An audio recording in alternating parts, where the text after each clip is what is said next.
Hello friends, ಎಲ್ಲರೂ ಹೇಗಿದ್ದೀರಾ? Welcome back to my channel. ಇವತ್ತಿನ ವಿಡಿಯೋ ಮೂಲಕ ನಾನು ನಿಮಗೆ ಕೇವಲ ಒಂದು ಸೌತೆಕಾಯಿಯನ್ನು ಬಳಸಿ ಈ ರೀತಿಯಾದಂತಹ ರುಚಿಕರವಾದಂತಹ ಸಾಫ್ಟ್ ಆದಂತಹ ರೊಟ್ಟಿನ ಈ ಬೇಸಿಗೆ ಕಾಲದಲ್ಲಿ ತಿಂದರೆ ತುಂಬಾ ತಂಪಾಗುತ್ತೆ ಮತ್ತು ಆರೋಗ್ಯಕ್ಕೂ ಕೂಡ ತುಂಬ ಒಳ್ಳೆಯದು.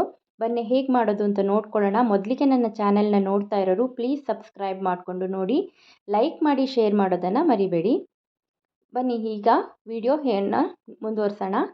ಮೊದಲಿಗೆ ನಾನಿಲ್ಲಿ ಒಂದು ಪಾತ್ರೆಗೆ ಸೌತೆಕಾಯಿಯನ್ನು ತೊಗೊಂಡಿದ್ದೀನಿ. ಒಂದು ಅರ್ಧ ಸೌತೆಕಾಯಿಯನ್ನು ಅದನ್ನು ನೀರನ್ನು ಚೆನ್ನಾಗಿ ಸ್ಕ್ವೀಸ್ ಮಾಡಿಕೊಂಡು ಅದನ್ನು ಹಾಕ್ಕೊಳ್ತಾ ಇದ್ದೀನಿ.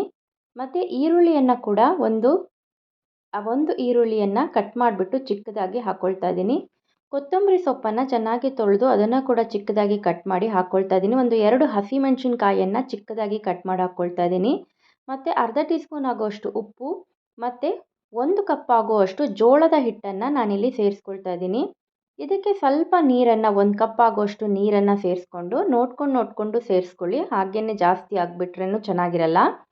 ಹದವಾಗಿ ರೊಟ್ಟಿ ಹೇಗೆ ನಾವು ತಟ್ತೀವಿ ಅದೇ ರೀತಿಯಾದಂತಹ ಕನ್ಸಿಸ್ಟೆನ್ಸಿ ಬರಬೇಕಾಗತ್ತೆ. ಈಗ ನಾನು ಇದನ್ನು ಚೆನ್ನಾಗಿ ಥರ ಮಿಕ್ಸ್ ಮಾಡ್ಕೊಳ್ತಾ ಇದ್ದೀನಿ. ಫೈಬರ್ ಐಟಮ್ ಇರೋದ್ರಿಂದ ತುಂಬಾ ಆರೋಗ್ಯಕ್ಕೆ ಇದು ಒಳ್ಳೆಯದು. ಡಯಾಬಿಟಿಸ್ ಇರೋರು ಕೂಡ ಇದನ್ನು ಮಾಡಿಕೊಂಡು ಆರಾಮಾಗಿ ತಿನ್ಬೋದು. ಇದನ್ನು ನಾವು ಚೆನ್ನಾಗಿ ಈ ಥರ ಕಲಿಸ್ಕೊಬೇಕು. ಒಂದು 5 ನಿಮಿಷ ಇಟ್ಟ ನಂತರ ಇದನ್ನು ಇವಾಗೊಂದು ಬಟರ್ ಪೇಪರ್ ಮೇಲೆ ನಾನು ಮಾಡ್ಕೊಳ್ತಾ ಇದ್ದೀನಿ. ಸ್ವಲ್ಪ ಎಣ್ಣೆಯನ್ನು ಸವರ್ಕೊಳ್ತಾ ಇದ್ದೀನಿ. ಇದಕ್ಕೆ ನಾನು ರೊಟ್ಟಿನ ನಾನು ಹೇಗೆ ತಟ್ಕೋತೀವಲ್ವ ಅದೇ ರೀತಿಯಾಗಿ ಇದನ್ನು ಚೆನ್ನಾಗಿ ಈ ಥರ ತಟ್ಕೋಬೇಕು. ಯಾವುದೇ ರೀತಿಯಾದಂತಹ ಅಕ್ಕಿ ಹಿಟ್ಟಾಗಲಿ ಯಾವ ಥರ ಹಿಟ್ಟುಗಳನ್ನು ನಾನಿಲ್ಲಿ ಉಪಯೋಗಿಸಿಲ್ಲ, ಜಸ್ಟ್ ಜೋಳದ ಹಿಟ್ಟನ್ನು ಉಪಯೋಗಿಸಿದ್ದೀನಿ. ನಾನು ಸೌತೆಕಾಯಿ ಹಾಕಿರೋದ್ರಿಂದ ತುಂಬ ಸಾಫ್ಟಾಗಿ ಬರುತ್ತೆ ಈ ರೊಟ್ಟಿ, ತಿನ್ನೋದಕ್ಕೂ ತುಂಬ ರುಚಿಯಾಗಿರುತ್ತೆ. ನೋಡಿ, ಈ ಥರ ನೀವು ನೀಟಾಗಿ ತಟ್ಕೋಬೇಕು. ಈಸಿಯಾಗೆ ಬಂದುಬಿಡುತ್ತೆ ನಿಮಗೆ ಇದು ಮಾಡೋದಕ್ಕೆ. ನೋಡಿ, ಈ ಥರ ಸಾಫ್ಟಾಗಿ ತೆಳುವಾಗಿ ಮಾಡಿಕೊಂಡ್ರೆ ಎಷ್ಟು ನೀವು ತೆಳುವಾಗಿ ಮಾಡ್ಕೊಳ್ತೀರಾ ಅಷ್ಟು ಚೆನ್ನಾಗಿ ಬರುತ್ತೆ. ಈಗ ತವಾ ಕೂಡ ಚೆನ್ನಾಗಿ ಕಾದಿದೆ. ಈಗ ನಾನು ಇದನ್ನು ತವಾ ಮೇಲೆ ಹಾಕ್ಕೊಳ್ತಾ ಇದ್ದೀನಿ. ಇದು ನೀವೇನು ತುಂಬ ಕಷ್ಟಪಡೋದೇ ಬೇಡ, ಬಟರ್ ಪೇಪರ್ ಮೇಲೆ ಮಾಡಿರೋದ್ರಿಂದ ಈಸಿಯಾಗೆ ಬಂದುಬಿಡುತ್ತೆ. ಸ್ವಲ್ಪ ತವಾ ಬಿಸಿಯಾದ ನಂತರ ಇದನ್ನು ಹಾಕ್ಕೊಂಡು ಈ ಥರ ತೆಗೆದ್ರೆ ಸಾಕು. ನೋಡಿ ಯಾವ ರೀತಿಯಾಗಿ ತುಂಬ ತೆಳುವಾಗಿ ಕೂಡ ನೀವು ಮಾಡ್ಕೋಬೋದು ಬಟರ್ ಪೇಪರ್ ಮೇಲೆ ಮಾಡ್ಕೊಂಡಿರೋದ್ರಿಂದ. ನೋಡಿ, ಇದು ಚೆನ್ನಾಗಿ ಈ ಥರ ಎಣ್ಣೆನ ಬೇಕು ಅಂದರೆ ನೀವು ಹಾಕ್ಕೊಳ್ಬೋದು, ತುಪ್ಪ ಕೂಡ ಹಾಕ್ಕೊಳ್ಬೋದು ಮೇಲ್ಗಡೆಗೆ. ಒಂದು 2ರಿಂದ 3 ನಿಮಿಷ ಚೆನ್ನಾಗಿದು ಬೇಯಬೇಕಾಗತ್ತೆ.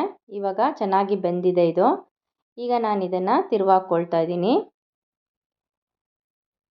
ಒಂದು ಸೈಡ್ ಒಂದು 2ರಿಂದ 3 ನಿಮಿಷ ಬೇಯಿಸ್ಬಿಟ್ಟು ನಂತರ ನೋಡಿ ಈ ಥರ ಕಲರ್ ಬಂದ ನಂತರ ಈಗ ಮತ್ತೊಂದು ಸೈಡ್ ಕೂಡ ನಾವು ಅದೇ ರೀತಿಯಾಗಿ ಬೇಯಿಸ್ಕೋಬೇಕಾಗತ್ತೆ. ಈಗ ರೊಟ್ಟಿ ರೆಡಿಯಾಗಿದೆ. ನೋಡಿ ಎಷ್ಟು ಸಾಫ್ಟಾಗಿ ಬಂದಿದೆ. ಯಾವ ಥರ ಬೇಕಾದರೂ ಚಟ್ನಿ ಜೊತೆ, ಸಾರು ಜೊತೆ ಇದು ತುಂಬ ಚೆನ್ನಾಗಿರುತ್ತೆ ತಿನ್ನೋದಕ್ಕೆ. ಈಸಿಯಾಗಿ ಕೂಡ ನೀವು ಇದನ್ನು ಮಾಡ್ಕೊಳ್ಬೋದು. ಈ ರೆಸಿಪಿ ನಿಮಗೆ ಇಷ್ಟ ಆಗಿದರೆ ಲೈಕ್ ಮಾಡಿ, ಶೇರ್ ಮಾಡಿ, ಮತ್ತು ಎಲ್ಲರೂ ಸಬ್ಸ್ಕ್ರೈಬ್ ಮಾಡ್ಕೊಂಡು ನೋಡೋದನ್ನು ಮರಿಬೇಡಿ. ಸಬ್ಸ್ಕ್ರೈಬ್ ಮಾಡ್ಕೊಳ್ಳಿ. ಸಬ್ಸ್ಕ್ರೈಬ್ ಮಾಡಿಕೊಂಡು ಸಪೋರ್ಟ್ ಮಾಡಿ. Thank you for watching my video.